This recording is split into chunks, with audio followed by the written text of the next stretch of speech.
Chase Thomas podcast. My nephew needs me to record. See, I already hate it. I hate it.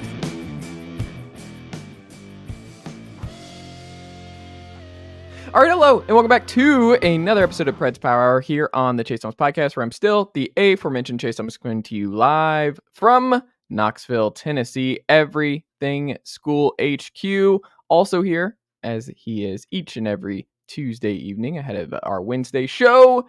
It's Bryan Bastin of ontheforecheck.com, a very good Nashville Predators website that you should go subscribe and become a member of today if you are not already. Bryan, good evening, sir. How are you? I am doing pretty well. I'm excited about hockey. I'm just excited about hockey. Good sports weekend for me personally too, so that's always nice. But yeah, it's great. Like, we're actually getting to the point where we have to start actually doing previews for games and stuff soon. So I'm super excited for the start of the season. I mean, we're here. It's weird that this is here this early, and then you have NBA in a couple weeks after that, and then it's like, oh, we got football, Major League Baseball playoffs, and NHL, NBA. Like, it's just the fall is beautiful for weather and foliage. Best and everything season. else. Fight me. Fall is 100% the best. Fall is number one, no question. Quickly rank your seasons, Bryan. All right, so I'll say fall first.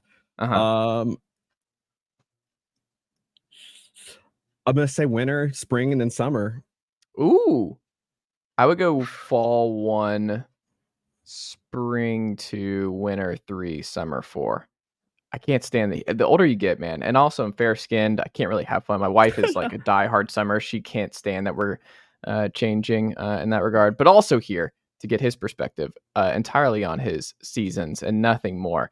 Jeff Middleton of Flames Nation on the Forecheck, Renegades of Puck, everywhere. You've seen him. He's probably tweeting or writing about hockey. Jeff Middleton, good evening. How are you? I'm doing very well. We talked about it before. We just watched Connor Bedard score his first preseason goal on an empty net. Kid's a generational talent, clearly. That goal seals it. I think. Right. Yeah, no, I'm doing well. I'm glad hockey is starting to get back in the swing of things. It's been good to kind of get back in a routine of watching games and all that. Yeah, we're here. Well, Jeff, what's your 4? What's your power rankings for your big 4? I'd probably go having dealt with the Oxford winters, I have summer higher just because it's it's just the winters here kind of kill me. So they're pretty bad in Ohio. They can get pretty cold. They can get, like last year I think the lowest it got was like -1, 0, like, or maybe it felt like -2 or something like that, and it was at like 10 degrees. Yeah, it was consistently windy. Like, it sucked. Yeah, probably I probably go fall, summer, spring, winter. Okay. Interesting. Gentle boy doesn't like being cold, huh? There's nothing wrong with that. It depends. It depends. I will say it depends. Like, if I'm in New York for the winter, I think that's fine. Like, I'm good with being cold there. I can deal with that. I'll actually be in New York next weekend. Nice. I'm so jealous. What are you in New York for? Our 1-year wedding anniversary. So I'm staying with one of my close friends. So that's right. Yes. So it's gonna be a good time. We got a Broadway show ticket. I'm gonna watch Tennessee Texas A&M at a Tennessee sports bar. Yeah, forget about sports. What music? What are you going to see on Broadway? I gotta know. It's Cumbo. It's a new play. Let me pull it up. I haven't heard of that one. It just came out. Broadway. Hold on, I'm gonna find it. It is. I think it's Annie Cumbo. Annie. I just saw it. Where is it? Kimberly Akimbo. Kimberly Akimbo. My favorite UFC fighter from back when I was a kid. Well, it's my wife's best friend went and saw it on Broadway a few months ago and really liked it and recommended it. So my wife and I, we've never been, so we're gonna do that, and it'll be fun. We're going to the Met on Saturday morning. Nice. So a lot of art, a lot of fun. So we're very excited. Well, since it's almost your anniversary, then can we get like one? No, it already is my anniversary. It happened the 17th. Yeah. Okay. Oh, we just couldn't travel. Yeah. All right, so can we get a 1-year anniversary? My wife. Very good. That's how you start the show. Year. Yeah, we it's fun. I like being married to my best friend. So that's as happy as I'm gonna get on this very program. That's what I'm gonna do. And we are going to transition somehow from now we talk about brutality and hitting Yes. people and scoring goals and skating on knives and all that. Well, fun actually, stuff. guys being dudes. What's better Chase than that? is talking about love over here and being happy and stuff. We could start the show off with the opposite with heartbreak. Oh no. Ooh, yeah. We could do There that. you go, Bryan. The floor is yours. Yeah, You've done this to yourself twice now with Evan Rodriguez. You know what you need to do? You need to do the opposite. You need to figure out that what you want to happen for the Preds, you need to like push against that being a possibility whatsoever. I think that's where we're headed here. Yeah, something like that. So yeah, as most of you know, and as many people informed me as soon as the news went public, which I'm glad I have a brand. Trevor Zegras finally came to a agreement with the Anaheim Ducks. He was a restricted free agent. As you well know, I was the guy who was like, let's offer sheet him. Let's give him, $7.5 million. But he ended up getting paid basically a bridge deal. It sounds like $5.75 million for 3 years. So he'll still be a restricted free agent at the end of that contract. So we can try again in 3 years if we really want to. But honestly, that cap hit and that term, I'm kind of surprised that Zegras settled, because I think he could have gone a little bit higher, but it just seems like, before they were offering him a lot less, and I'm guessing they were offering less in exchange for a longer term. So I'm kind of surprised that nobody pounced on that. Nobody even kicked the tires or anything like that. So unfortunately for me, Zegras, he's gone. He's in Anaheim. Rodriguez is in Florida. Both are going to have incredible years, I'm positive. So yeah, but will say for all you Anaheim people out there watching, we can come after Jamie Drysdale too. I have no problem with sending something over for Jamie Drysdale. I think that'd be a nice little fun get myself. But yeah, so yeah, I don't know. I'm not going to openly ask for a player anymore, I suppose. So, but no, but it was fun while it lasted. Imagine the NHL being exciting with personnel moves. Not on their watch, Bryan Bastin. Yeah. Not on their watch. Well, folks, there's also some Nashville. We should talk about a claim that also happened here, Bryan Bastin. Before we get into our season preview picks here on this very edition, I'm very excited to see where Bryan and Jeff are and if there are some agreements on this regard as to how the season's going to ultimately unfold. But what did Nashville do? What did they not do, Bryan? What was the positive? What did they do in the last week? So one of the things that came across as a little bit of surprise, I believe it was yesterday, was there was a waiver claim. So Nashville went on to waivers, and Los Angeles had put on waivers the day before Swedish forward Samuel Fagemo. He was a 2019 second round draft pick, 50th overall to Los Angeles. Has spent an extensive time pretty much in juniors playing in Sweden. He played over there with I'm trying to think of the name of I'm trying to think of the name of the team again. I just had it down, but they were over there. They were over there in the SHL doing that stuff. He played on the national team pretty much every year from he was 15 on.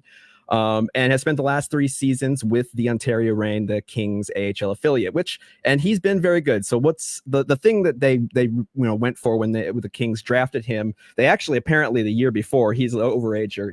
They wanted to trade back up in the draft in 2018 to get one last pick in the last round when he had fallen, but he didn't get signed. And so the next year came around, and the Kings, they went ahead and made him their second round pick, and they traded up actually to get him. So they went in and got them, and they a lot of things that this guy does is something that may sound similar, but he is a guy who's got a really, really big shot. He's he hits that thing pretty hard. He's got pretty decent hands. He's a guy that he can make defenders miss, or he can create space for himself. Skating is decent enough, but he's a guy that's done pretty well as far as, in the AHL. So he's had 151 games with 94 points. Which is pretty good. He's a guy that is, I think last year he scored 23 goals, and I think 13 of those were on the power play too. So he's going to be a guy that's going to be, probably going to be on that second power play unit. And, this seems like, though, he's only had 4 games in the NHL, only has a goal and 2 assists, or 9 games. I'm sorry. And so he's a guy that Nashville had to take a chance on him, because if you're not familiar with the claim rules for getting guys off waivers, once they get a guy, that guy has to stay on your roster for the rest of the season. There's no, that's to keep teams from picking up guys off the waiver wire and then stashing them in the AHL and, keeping them away. So it's not necessarily that he's permanently there, but if he goes to go on waivers, like they want to put him on waivers to assign him, Los Angeles will get their first shot to get him back, or any other teams that may have put a claim in on him at the same time, they'll get a shot. Same with trades. So, I think they brought him in, and it seems to be a little bit late in the process for them to send him down to Milwaukee.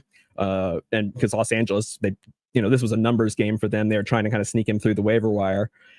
So he's going to make this roster, which makes the making a spot for the the rest of the players a little bit harder, because now they've got 27 players on their roster, which means they're going to have to get have 4 of them reassigned to Milwaukee. I think Nolan Burke, they may be starting him on the season on IR, I'm guessing, because they've mentioned several times he stayed in town to do injury rehab, so they may keep him on IR, so he won't count. But that's still 3 guys. These are guys like Kiefer Sherwood, Michael McCarron, guys like that who are really fighting for a spot, and especially for the forwards, because now they added another forward, but there's a lot of depth, and there's a lot of extra forwards there, and those guys that they really need to.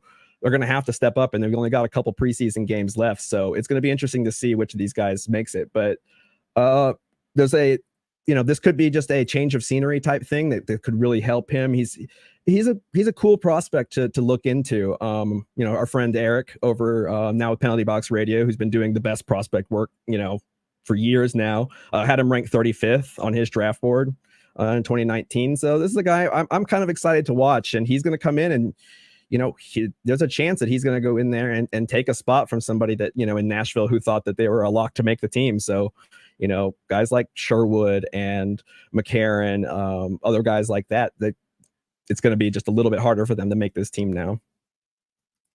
Well, there you go. It will be here in just a matter of days, and this will be actual stuff to talk about with the Preds on the ice. And before we get into that, though, we have our pre-season predictions to do here. We're putting it on, and I'm going to document this, so for the end of the year we can circle back to see who gets more right between Bryan and Jeff in this regard.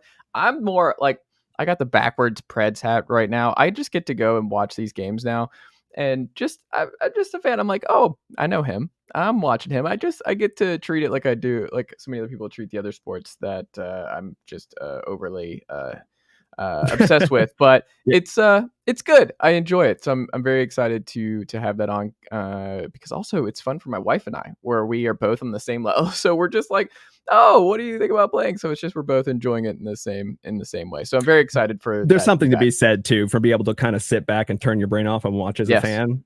Yes. Especially I've hockey as a sport. It's fun to just kind of be like, he hit a guy, and then that's me. That is the worst part now is that I spend all year covering the Predators. These last 4 years now, and then we get to the playoffs, and I'm like, man, it would be fun to keep watching a lot of playoffs. But then you sit down and you watch these teams, and they're so good in so many different ways, and you're like, oh, this is frustrating now, because it's just like this. Why can't my team look like this? So, but we'll see. Couple years, right? We're 2-3 years away. One thing I will request, and this would be a big thing for the NHL going forward. This is an idea. You know how broadcasts are always looking to evolve and add new graphics, and like we have Toy Story NFL games I got to watch on Sunday with my Atlanta Falcons and Jacksonville Jaguars. Here's something that would help all new hockey fans and casual fans. Line changes. Here's what you're gonna do. NHL and all broadcast networks. You're gonna have like a little circle. You know how like in the video games you have when you change players, when you're playing Madden or NHL or whatever, the name is under, and you can see the number and the name, and you can just see them come on and off. That is what I want, because I'll be sitting there like if I try and take notes for a hockey game, I'm like, all right, who just went out? Okay, let me pull this back up. What line are we in right now? I want constant names under who's going in and who's going out, because it is so hard to see and keep up with who's in and who's out until the end of the game. And you're like, okay. I will say this: you may be in luck, because the last couple of years they've been testing their puck and player tracking. And as of right now, so like they're sending a lot of that data to I think SportLogic is the official stats provider. But then some of them you see, and so like a lot of times you only see like total distance skated Yeah. or, top speed achieved in the game, which I think is that's the kind of stat that you can show that doesn't really have much of an impact. But if you're not keeping it, so like eventually that should be, a guy comes off, because you can't, the play-by-play data, somebody who uses it all the time, that's manually entered in by somebody, and then it gets uploaded in, and they have to track it, and it's a pain to track. And so I can definitely understand that. I will say though, it'll get much easier as you watch over the season, because you'll get used to certain lines being together. So if you see, a Filip Forsberg come on, then you're probably going to see Ryan O'Reilly. You're probably going to see, I don't know, I think it was Evangelista that was up with those two today in practice. So you'll start to notice the patterns of, okay, this guy came on, so this, and it gets a little easier. But yeah, as somebody who's tracked probably about 30, 40 NHL games, manually, it's a pain, especially at these broadcasts, or the angle's not good, or they've got some ugly sweater on with numbers you can't read. So yeah. Well, let's get into the preseason predictions. I want to start because we did our division preview series that you can go check out on YouTube with some clips, full episodes, all the good stuff over there on youtube.com/ChaseThomasPodcast. Like and subscribe today. You can also check them out on this very feed if you are an audio only listener. We have those. Just search Preds Power Hour on the feed and you'll find it. I want to go division by division. What are our final now that you're putting pen to paper here? Jeff Middleton, go first. When we talk about the Central Division, who finishes first and who finishes last? We're not going to pick 1 through whatever, because that's a lot. Let's do who finishes first and who finishes last in the Central Division, sir. I'm going to go, I think the Stars finish first, and actually, that's harder than I thought it would be. Now that I say it, I kind of want to. I'll go. Yeah. I'll go. Yeah, I'll stick with the Stars, I guess. I'll go. The Stars finish first, and the Coyotes finish last. I'll go with that. Yeah, I think it is harder than I thought it would be, because while I do think the Blackhawks will be bad, I don't know if they're going to be as bad as the Coyotes. Just because I think Connor Bedard makes a huge difference. Their goaltending is still questionable, but some could say, it's less questionable in Arizona, but I mean, you never really know. But I think the roster construction in Chicago has a lot more potential. Like, I think tonight, at least, and over the preseason, I feel like Lucas Reichel has looked really good, and like some of these young guys are starting to step up. They're playing really fast. They're getting a bunch of shots. I mean, I haven't watched enough of the Coyotes preseason to like make a fair judgment on them, but just from what I know about the roster, I'm just not sure that they're going to be able to top a Chicago Blackhawks team with a bunch of momentum as of now. And at the top, I mean, it could honestly go either way. I feel like, Dallas and Colorado both, they have different pros and cons. Dallas's goaltending being one of them. Jake Ottinger's really good. He's fantastic, actually. And Jason Robertson, Rupe Hintz, like these guys, they have explosive offensive, creators. And Colorado has that. Obviously, Nathan McKinnon's a top 3 to 5 player in the world. Mikko Rantanen's one of the best goal scorers in the league. But they're missing Gabe Landeskog, and I'm not sure exactly how much of an impact these new kind of guys that they're bringing in are going to have. Like, I don't know. I can't make a prediction about how Ryan Johansson's going to play in that system. I feel like he's going to be good, but is it enough to push them over the edge of Dallas? And I mean, that division, the top of the division came down. It was pretty close last year. The Avalanche only beat out the Stars by 1 point. Granted, Dallas had 14 overtime losses, which is crazy. But I remember this, though. To be fair, they also, had they tied in points, they would have won the first tiebreaker, which was regulation wins. So they had 3 more regulation wins than Colorado did. So I mean, they took care of business during regulation, and then heck, if you can if you make the overtime, I think you deserve those points. I know people hate the loser point, but that's there. Yeah. So yeah, I mean, it'll be a dogfight until the end. But it was a dogfight until the end last year, so it's gonna be fun. But yeah, I think Dallas, I think they're gonna take that next step. Okay, I like it. Brian, what about you? Who finishes worst, and who finishes number 1 in the Central this year? Man, I was hoping Jeff would waffle and go say Colorado because I'm also picking Dallas to win the Central. But I just like everything that they did. They shored up so much of what they had. I mean, they just added on better pieces, I think. Obviously, you got guys like Matt Duchene coming in there, but I just like, and like you said, Edinger is an incredible goaltender as well. And then I think Chicago is going to be better. I don't think they're going to be that great. And I don't know. I have a little bit of a feeling. I've got hope for Arizona just to be a little bit better. So I'm going to go ahead and just be a hater and say the St. Louis Blues finished last in the division. Okay. And a lot of reasons. I mean, we talked about this last, but Yeah. I'm not a huge fan of them for this season. Okay. Who finishes first? Oh, it's Dallas. The Dallas. Stars. Dallas. Okay. Next up, the Pacific Division. Final predictions. Brian will do a snake draft here. Brian, Alrighty. Who finishes first and who finishes last in the Pacific? There's a lot of evidence that says I shouldn't say this, but I'm going to say the Seattle Kraken win the division. And it is a bloodbath of the division. The Kings have gotten a little bit better. Edmonton has improved. Vegas is still Vegas. I mean, it's a toss-up, and I honestly think that picking Seattle gives me just about as much shot as picking any of those other 3 teams that are there at the top. I mean, I think there's a good case to be made for any one of those. Maybe I would lean towards Vegas, so a little bit over Edmonton and Los Angeles, but I just got a feeling about Seattle. So only a 10-point differential last year. It wasn't like there was a substantial difference between the top 4 in the Pacific. So I like that. Okay, who finishes last? I hate to say it, but the Sharks, I mean, there's just nothing there. I mean, it's not even it's just, and this is, it's a natural part of where they're at. I mean, the only thing that kept them, they had, Erik Karlsson go off like a crazy man last season and still were 22, 44 and 16. So, I mean, it's not looking great there, but I think they know that. And so, it shouldn't be too much of a surprise. All right. What about you, Jeff? Do you agree with those two or do you have different ones? I agree with the Sharks one.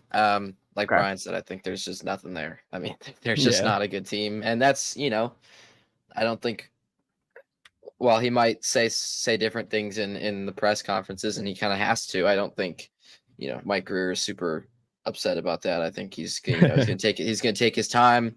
They're going to be bad, and the fans know that. But yeah, I think this one's harder than the Central, to be honest. You have all of their playoff teams last year had 100 points or more.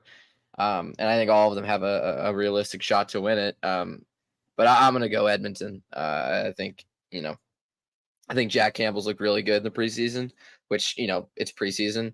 But if Jack Campbell can be, good, if he can revert back to that kind of form, I think it's over. I mean, I think Vegas will give him a run. Obviously, Vegas is going to be good no matter what. But Edmonton's goaltending is the final straw to them, winning a Stanley Cup. Connor McDavid's, he's only going to get better, which is crazy to say because he scored 150 points or whatever last year. Leon Draisaitl, and they have young guys. Filip Forsberg's looked really good, I think. They have guys that took step forwards last year. The addition of Matthias Ekholm made tangible differences in the play of some of their other defensemen. I think they just take that next step and win the division this year. Okay, I like it.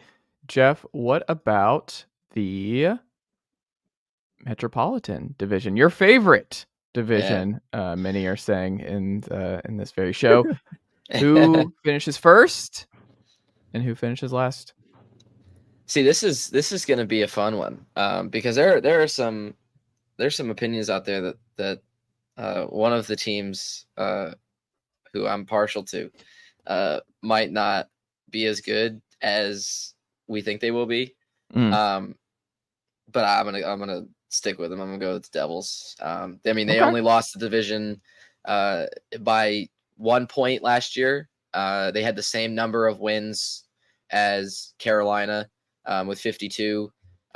Jack Hughes was phenomenal last year, and he looks really good again. They added Tyler Toffoli, who is going to be another threat for that offense. Jesper Bratt, he's signed to a new deal. Luke Hughes is going to step up. Simone Nemec looks like he could make the roster. They lost a couple guys. Ryan Graves isn't there anymore.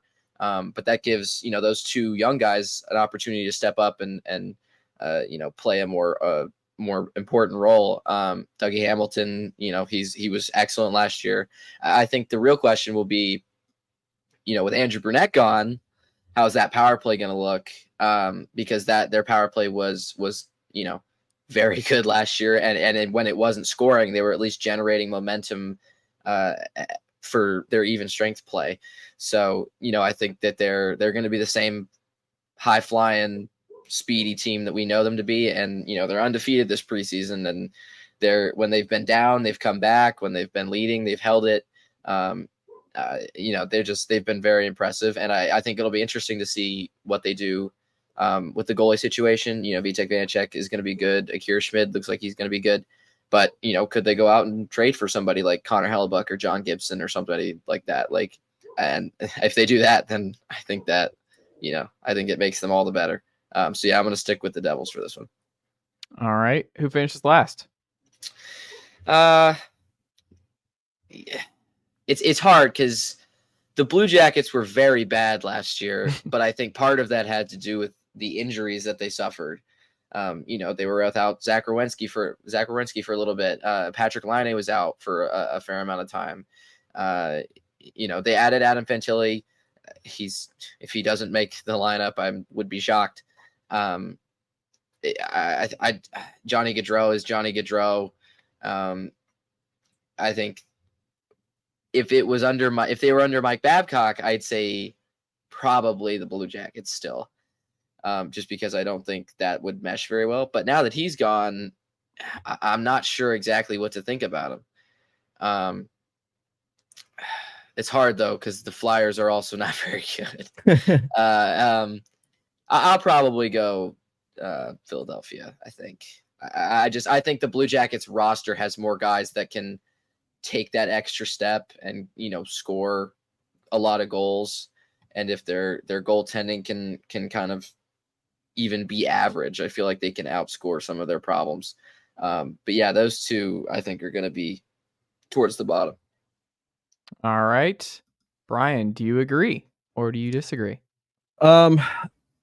Yeah, for last place, it's like same as Jeff, torn between both those teams. I'm gonna go ahead and say that Columbus finishes last. Just maybe also karmic retribution a little bit for making a dumb move over this offseason. And Philadelphia, they got rid of TDA again, so the curse is lifted, so they can be 7th place and have have a nice little treat for themselves. So yeah, CBJ last, and then I mean, for all the reasons Jeff said, New Jersey, I think they're going to be really, really good. But I will say that I think Pittsburgh finishes top 3, and I think they're going to improve a whole lot, and they're going to be real dangerous in the playoffs, I think. So, all right, final division here, the Atlantic, where the Boston Bruins won this division by let me check my notes here, a whole heck of a lot. Did you see this? Did you hear about this? Had a pretty great regular season, the Boston Bruins last year. Not sure how it turned out come the postseason, but I'll circle back on that front. Bryan, your pick to win the Atlantic the Atlantic this season, and who do you think finishes last? So I've made pretty sensible choices on who's going to win the division so far. And I know that even if I put in a bunch of research and things like that, say what I think you're going to say. Are you going to say what I think you're going to say? I don't know, But I'm gonna go. I'm ready for this. I'm gonna throw a wild one in there. He's gonna pick the Panthers to win the division. That was a choice, but it's not the one. No, it's not them. I think I know who it is. I'm picking Tage Thompson and the Buffalo Sabres. Yes. Wow. Yes. I don't know how this has happened, but I have accumulated quite a few Buffalo people on hockey Twitter, and I don't know, the vibe's just good. Vibes for the first time in so long. Yeah, I mean, the sports in Buffalo is it's fun now. Gone are the days of Marshawn Lynch going to the Dave and Buster's, by himself to find something to do in the city of Buffalo. But I don't know. Yes. But the thing is honestly, look, there's something to be said. Boston's still going to be good. Yes, they didn't improve and they lost some, but they're still going to be, second probably, or, something like that.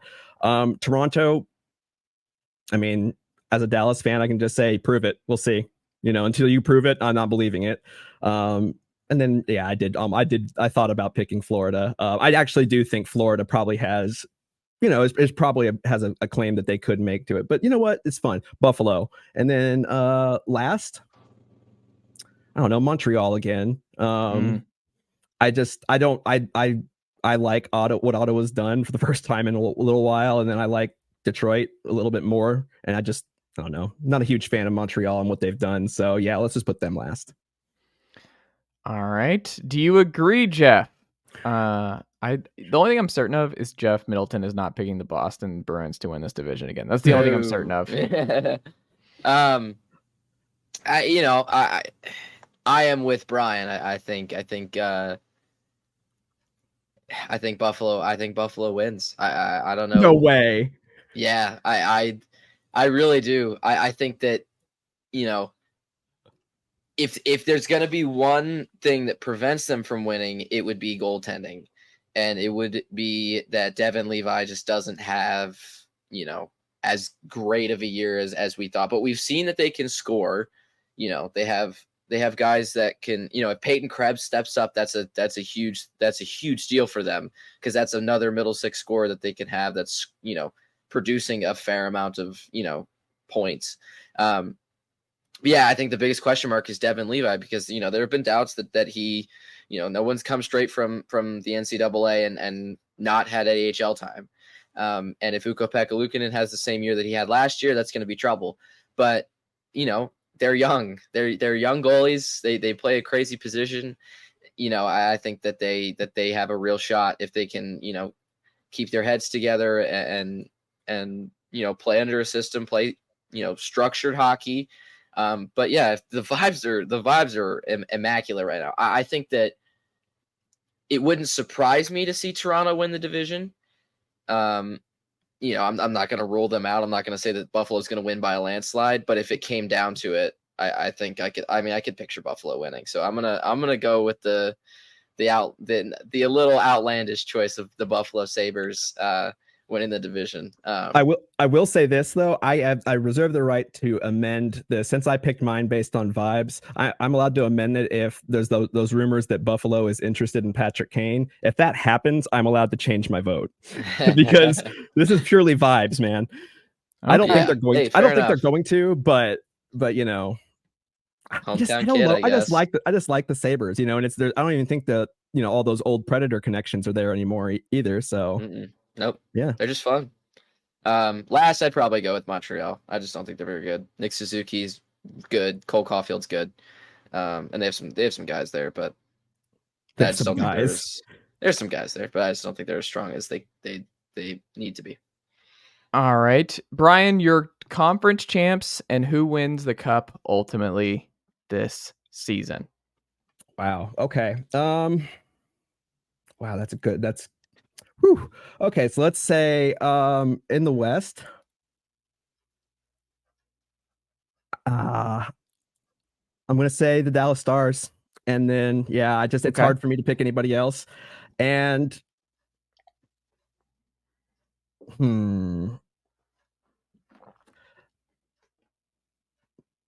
I guess New Jersey. I wanted to pick somebody who I didn't pick as division winner, just because that's one, covering my bases, and two, that's usually how it works out. You know what? I will do that. I'm going to say Carolina gets in for the East. Oh, okay. And who wins in Dallas. this matchup? Okay, Dallas is your Stanley Cup champ. Yep, All right. and once again, Southeastern, SEC hockey, this is the major force, and eventually those guys up in Canada will really, gather around and kind of really embrace the sport, and I think that they'll have a lot of growth up there. Only good things in the future for the Canadians and figuring out this game of hockey.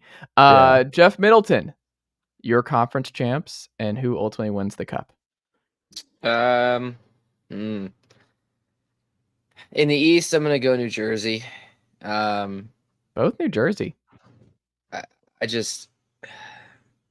They're just so. You love fast. the Devils. Well, I think part of it's like, bias aside, they're such a good hockey team. Like top down, like there are so few holes in this roster. And the crazy part is that we could see like multiple 100-point seasons from guys on this team, which is crazy to me. And again, like I said earlier, like I think if they trade for a goalie, if they trade for Connor Hellebuck, not to say that Vitek Vanecek and Akira Schmidt are bad, but if they trade for, Vitek, if they trade for John Gibson or Connor Hellebuck, I think that they kind of got it on lock. And I'm trying to think, in the West is going to be interesting. I think Dallas is fair. I think the Avalanche are going to be good regardless. It'll be interesting to see if Gabe Landeskog comes back in time for that. But I'm going to go Edmonton. I think that'll be a fun series. I think it's going to be New Jersey Edmonton in the final, and I think Edmonton wins the cup. I think we see Connor McDavid take that final step and lift the best trophy in sports above his head. So there you go. In terms of hold on one second. There it is. Sorry. I had to adjust there. Brian, I chose Edmonton and New Jersey, and I chose Edmonton to win the cup. All right, maybe this is the year. Best case scenario, by the way, for NHL.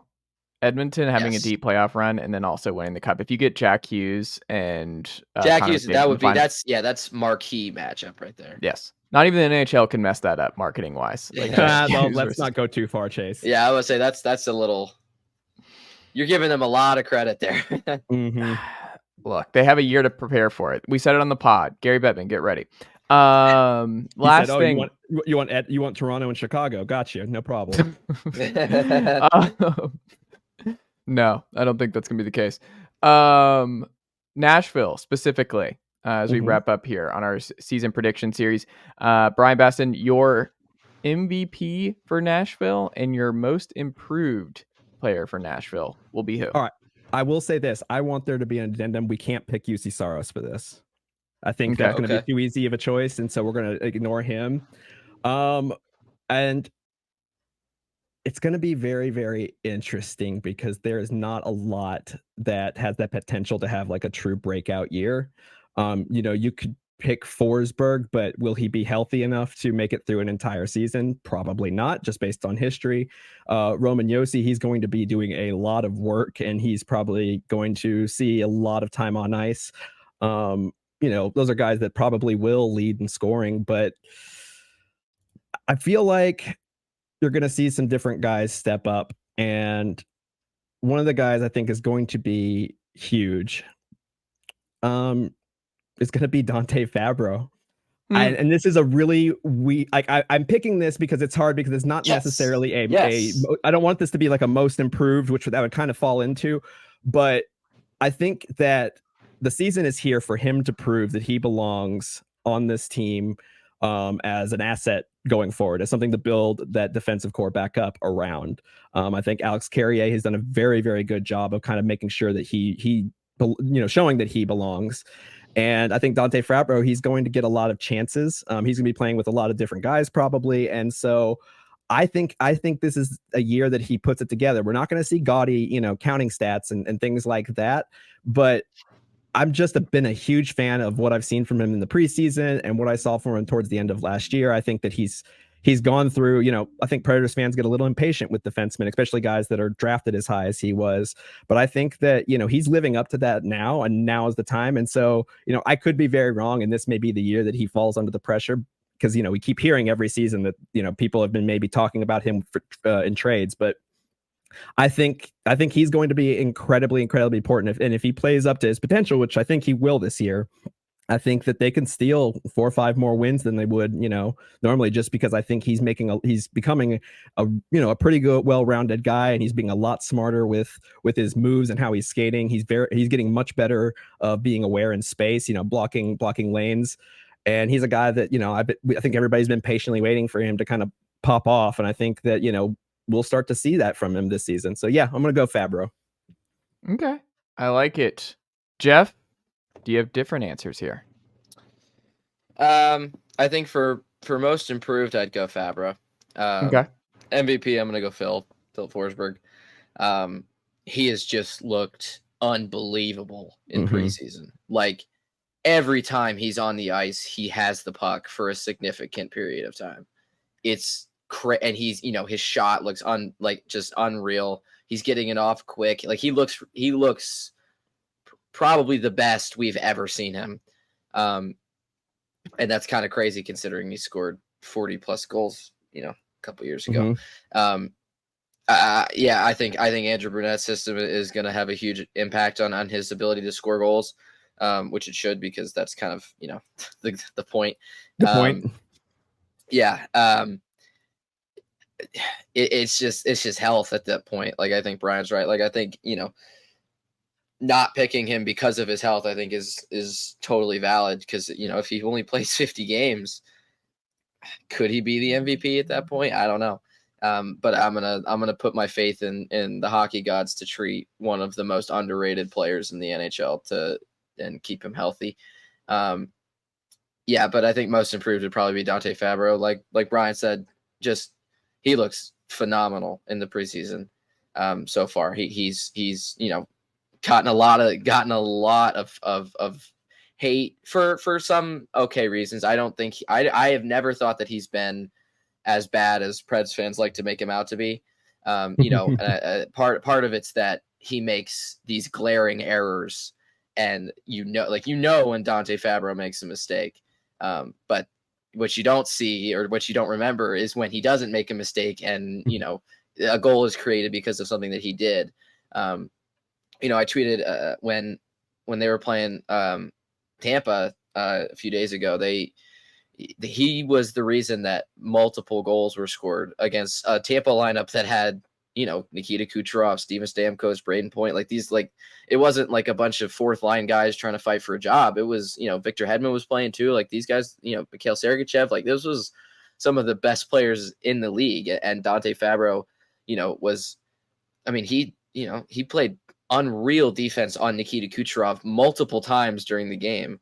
And it was awesome to watch, because you can see him mature in that area. I mean, the offense is where he's struggled a little bit.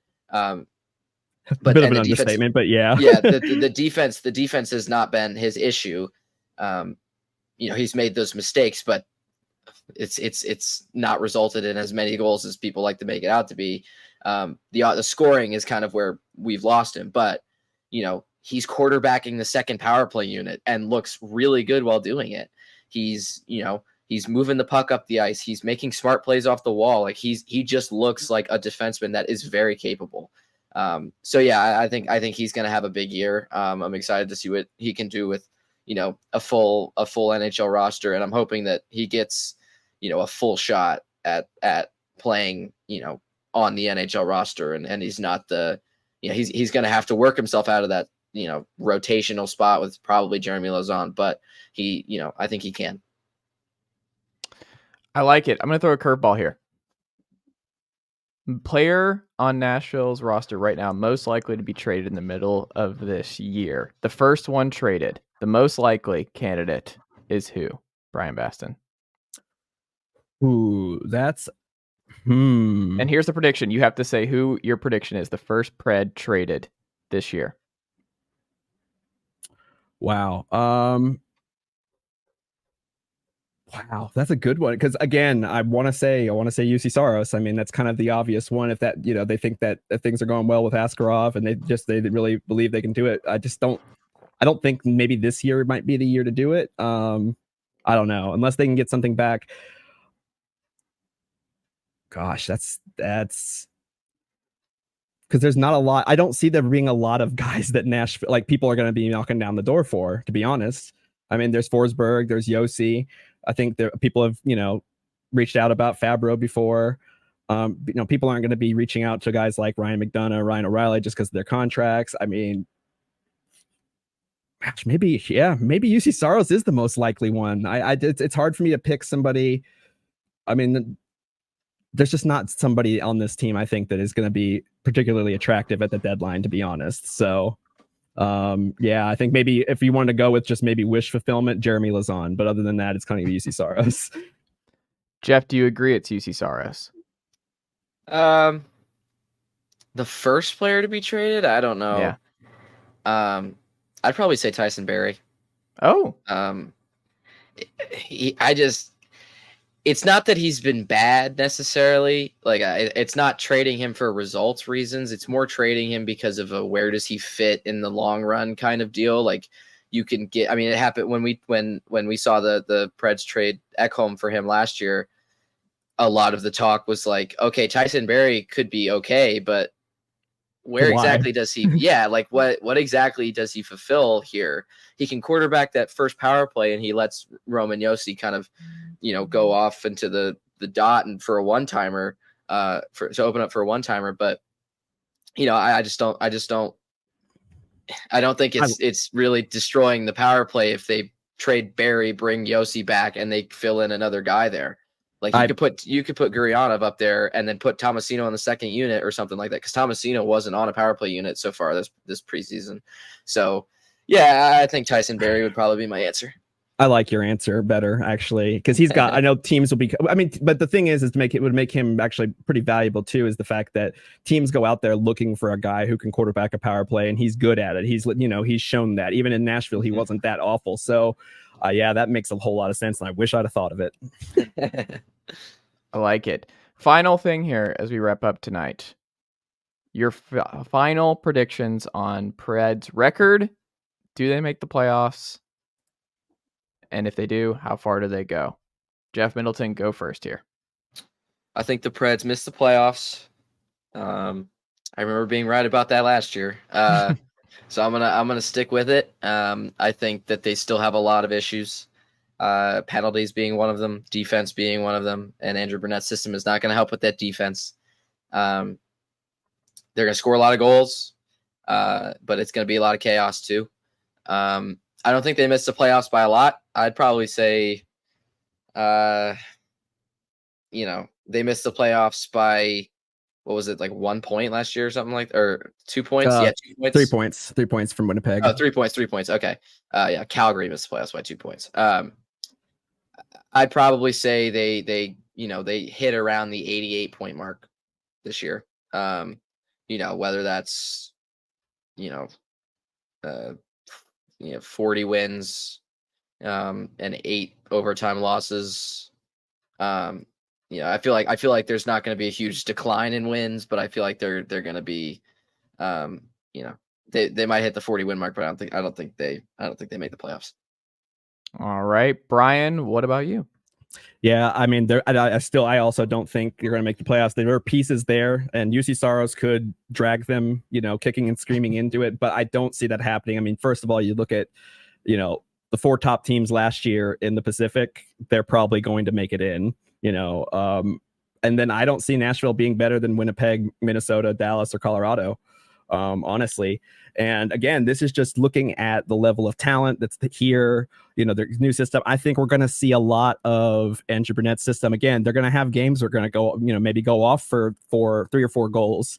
But I think that as we saw in a few of these preseason games with this system, if Nashville, if they can, if other teams can get Nashville to slow down, if they can slow them down in transition, which has been a thing with Nashville for a while, but I think even more so in this system, teams that can stand them up in the neutral zone, like Florida did in those 2 preseason games, Nashville relies on that momentum that this system looks like it relies on, the keeping up pace, trying to create things with the forecheck, not quite so much in the style of what John Hines did, but, trying to create turnovers, but also doing a lot of stuff off the rush. And if they're able to get those quick passes through transition, or they're able to get those rushes in, you're going to see Nashville, get a lot of chances. Now, there's not a ton of shooting talent on the team right now. And so, we'll see if they can convert those. But I think on the other side of that, and just due to depth and the amount of turnover on the team, and the decor just being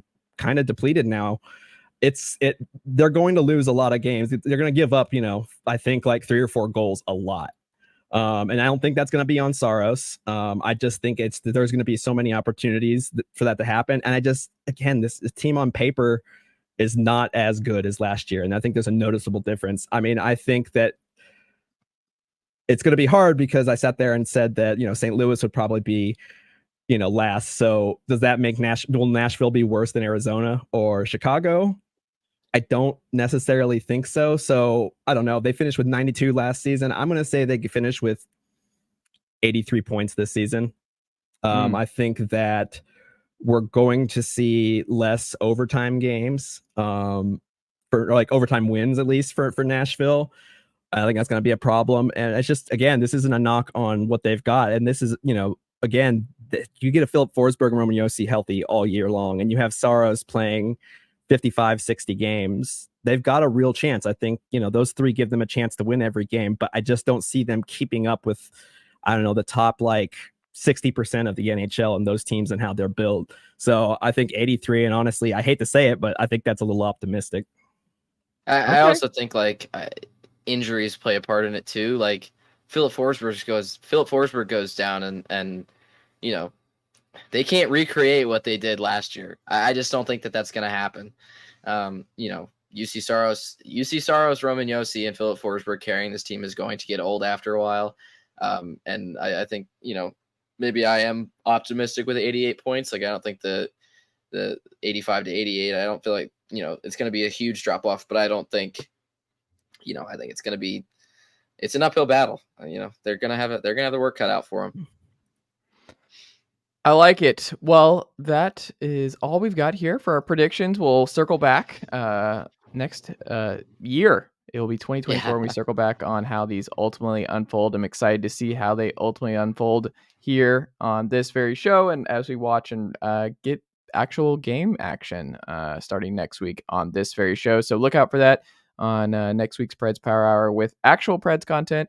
We might mix in some NHL stuff each week just to kind of touch on the league too and how it might affect the Preds. But for Bryan Bastin, Jeff Middleton, myself, that is all we've got here on this edition of the program. Subscribe to On the Forecheck, read Jeff everywhere, and we'll talk to y'all next week.